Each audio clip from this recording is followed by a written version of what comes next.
नमस्कार दोस्तों, आज की इसमें हम कल्पना की दर्द भरी कहानी बताने वाले हैं। कभी कभी अपनों के लिए अच्छा सोचना कब बुरा बन जाता है हमें पता भी नहीं चलता। कल्पना के साथ भी कुछ ऐसा ही हुआ। तो आइए अब जानते हैं कि क्या है कल्पना की दर्द भरी कहानी। कल्पना एक मध्यम वर्गीय परिवार से थी जिसने अपनी स्नातक की पढ़ाई पूरी कर ली थी और अब वो अपने घर पर ही छोटे बच्चों को ट्यूशन पढ़ाती थी। कल्पना का रंग गोरा था और वो दिखने में बिल्कुल गुड़िया की तरह थी। कल्पना के माता पिता उसकी शादी के लिए एक अच्छे लड़के की तलाश कर रहे थे, तभी कल्पना के मामा एक लड़के के बारे में बताते हैं। वो कहते हैं कि लड़का का नाम राहुल है, वो किसी कंपनी में मैनेजर के पद पर है और महीने के 70,000 कमाता है। कल्पना के माता पिता ने लड़के की फोटो देखी तो उन्हें लड़का पसंद आ गया। जब कल्पना की मां ने कल्पना को लड़के की तस्वीर दिखाई तो कल्पना ने कहा, जब आप दोनों को लड़का पसंद है तो मुझे भी पसंद है। अब लड़का और लड़की वालों के परिवार ने मिलकर शादी की तारीख तय कर दी।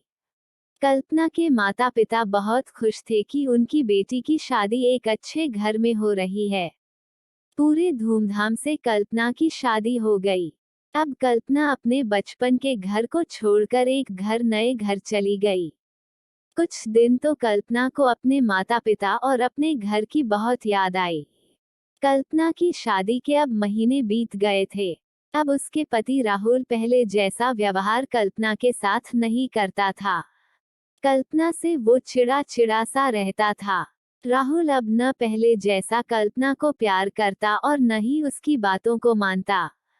कल्पना को समझ नहीं आ रहा था कि वो क्या करें। वो बस रोकर अपने दर्द को कम करने की कोशिश करती।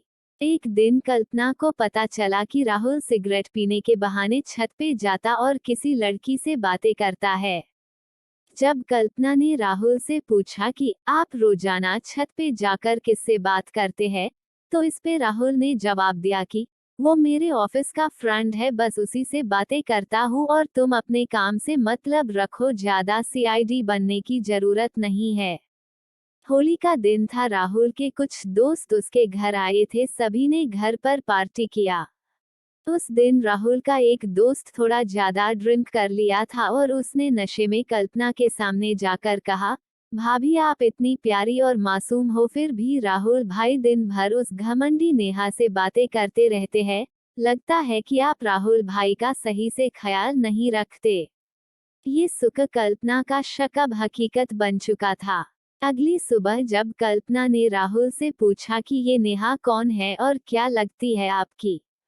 राहुल, मैं तुम्हें क्यों बताऊं? कल्पना, मैं बीवी हूँ आपकी।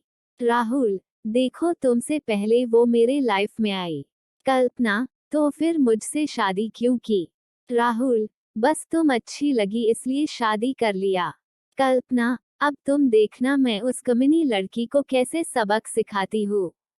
नेहा को कब कल्पना ने कमीनी कहा तो राहुल ने गुस्से में कल्पना को बहुत मारा और उसे कमरे में बंद कर दिया। कल्पना के सास को सब पता था, फिर भी वह अपने बेटे के सामने एक शब्द भी नहीं बोलती थी।